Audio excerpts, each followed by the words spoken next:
All right, Jenny, I gotta tell you, I stumbled upon something in the tech news this week that's got my neurons firing. We're talking about the intersection of security, hardware, and, the quantum future. Ooh, that sounds like exactly the kind of deep dive we love. Quantum future, you say?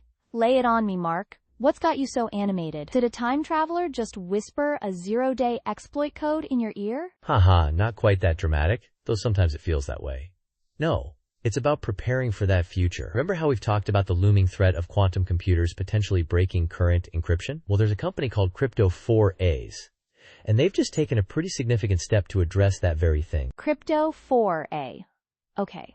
What kind of step are we talking about? Are they building a quantum computer faster than the bad actors can get theirs? Haha, no, not that.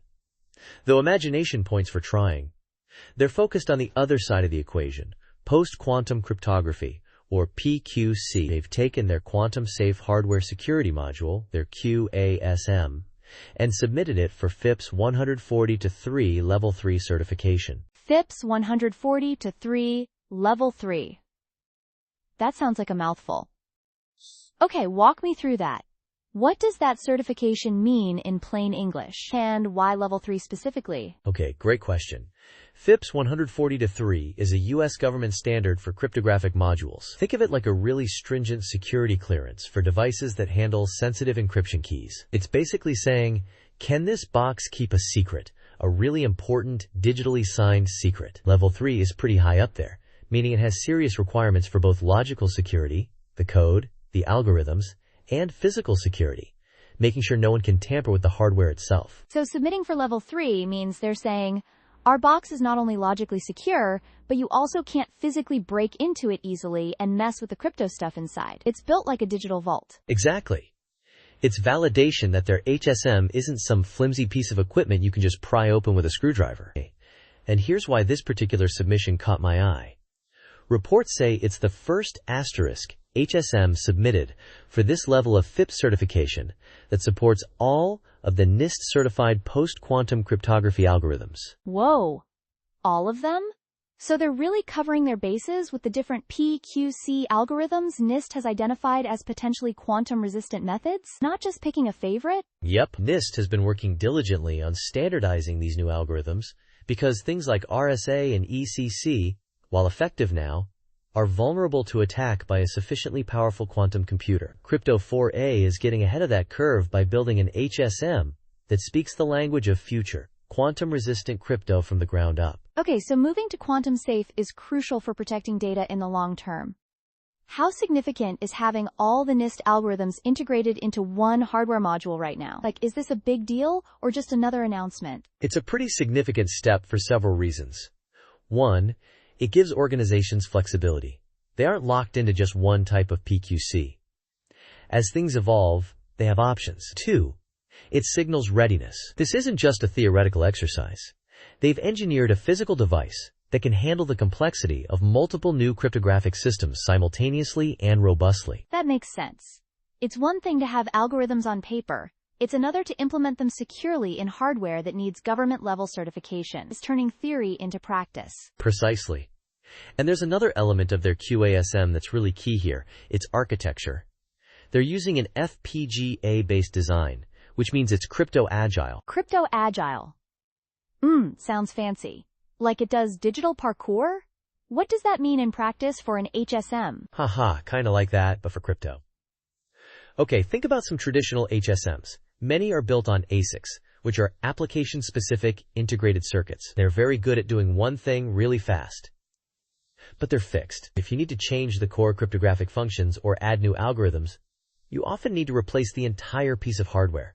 Like, rip it out and put a new one in. Okay, like upgrading from a really old phone that can't run the new apps? You need a whole new phone to get the latest features. Yeah, that's a pretty decent analogy.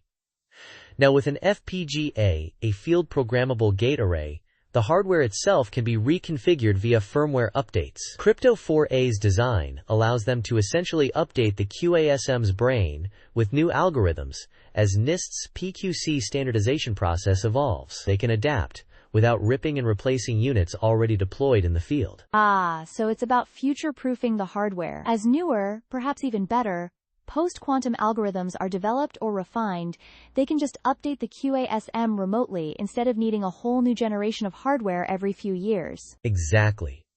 It's designed with change in mind, which is important because PQC is still a relatively evolving field. We're likely to see refinements and maybe even new algorithms emerge over time.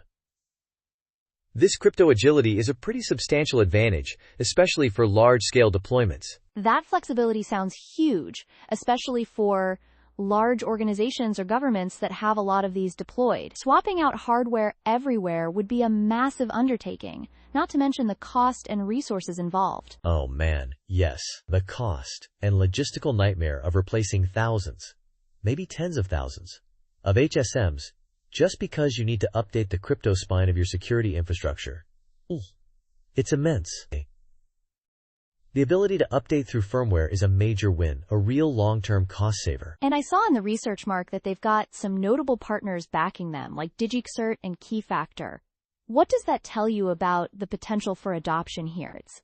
Is this just a niche product? That's a real good sign. DigiCert and Keyfactor are major players in the PKI space, public key infrastructure. That's where digital certificates, secure communications, code signing, all that essential online trust happens. Having them on board suggests that Crypto 4A's QASM is being seen as a viable, necessary component for the future of these critical systems. It validates their approach. So it's not just about one company making a new box, it's about integrating this quantum-safe capability into the wider digital trust ecosystems. It's becoming part of the essential plumbing. That's a great way to put it. It's these kinds of partnerships that help bridge the gap from innovative new hardware to widespread deployment and adoption. It shows that organizations building critical infrastructure are recognizing the need to prepare for quantum threats. Not maybe someday, but now. And FIPS certification is definitely a key part of that bridge, especially if they're aiming for government or heavily regulated industries like finance or healthcare. It's table stakes for those sectors. Oh, without question. For so many critical applications, FIPS certification isn't just a nice-to-have. It's a mandatory requirement to even be considered. Achieving level 3 with these PQC capabilities puts Crypto 4As in a relatively unique position in the market right now. They're ahead of the pack. It sounds like they're addressing a pretty urgent, long-term problem with a solution designed for adaptability. This is proactive security in action, not reactive whack-a-mole. That's a great way to frame it, Jenny. It's not waiting for the quantum threat to become a clear and present danger. It's building the infrastructure to handle it before it fully arrives. It's exciting to see these kinds of developments. It gives you hope that we can actually navigate the transition to a post-quantum world securely, without a massive disruption. Definitely. It feels like a tangible step towards making that quantum future a safe one from a data perspective. But Mark, playing devil's advocate for a second, are there potential downsides to this? Like, is implementing all these new algorithms going to be too complex for smaller organizations? What if the standards change, times after times they've deployed these? That's fair. Those are relevant points. Complexity and cost are definitely potential hurdles. Implementing PQC isn't just dropping in a new piece of hardware. It often requires changes to software, processes, training for IT staff. It's a whole ecosystem shift. And for smaller organizations without dedicated security teams or significant budgets, that can be a real challenge. They might struggle to keep up. Right, it's not just plug and play. You need the expertise to manage it. And what about the standards changing? If NIST refines or even replaces one of the algorithms, does that render the hardware useless? That's where that crypto agility comes back in. The FPGA design means they can push firmware updates to support new or revised algorithms. It's not like an ASIC where it's hard-baked and fixed.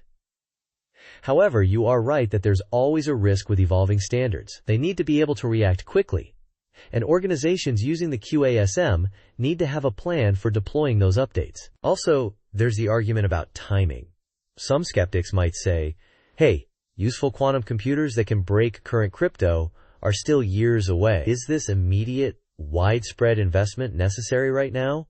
Is it premature? Yeah, I can see that viewpoint. Don't fix what isn't broken yet. But data encrypted today could be stored and potentially vulnerable years down the line when quantum computers are powerful enough. The harvest now, decrypt later threat. Exactly.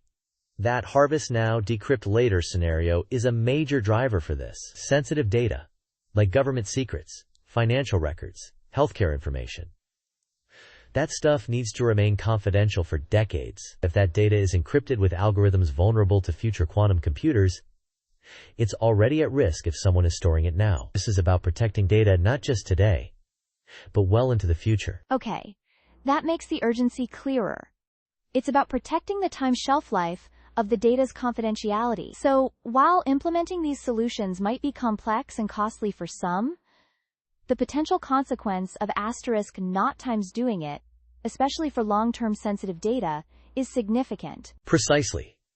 It's a calculated risk assessment, and while there might be other approaches or hybrid methods explored in the academic world, maybe combining PQC with quantum key distribution, for instance, hardware modules that can handle the standardized PQC algorithms are a crucial, practical piece of the puzzle for widespread deployment. It seems like Crypto 4A is positioning itself as a key enabler of that practical deployment with this FIPS certification and their versatile hardware. That's definitely one way to look at it. They're trying to provide the foundational hardware layer that organizations can build their quantum-safe strategies on top of. It's an interesting move in the evolving cybersecurity landscape. Absolutely.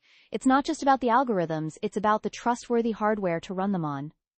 Okay, Mark, that was a brilliant breakdown. You made a complex topic quite clear. Thanks for sharing. Anytime, Jenny. Always fun to nerd out about security with you. And hey, maybe we can pose a question to our listeners this week, like, given the potential challenges, what do our listeners think is the biggest hurdle for organizations adopting post-quantum cryptography? We could get some interesting perspectives. Ooh, I like that. Yeah, let's do that. Or maybe, how do you think the average person will experience the transition to quantum-safe security? From a user perspective. Will they even notice? That's a good one, too. We'll toss one or both of those out there. All right, until next time. Absolutely. See ya later.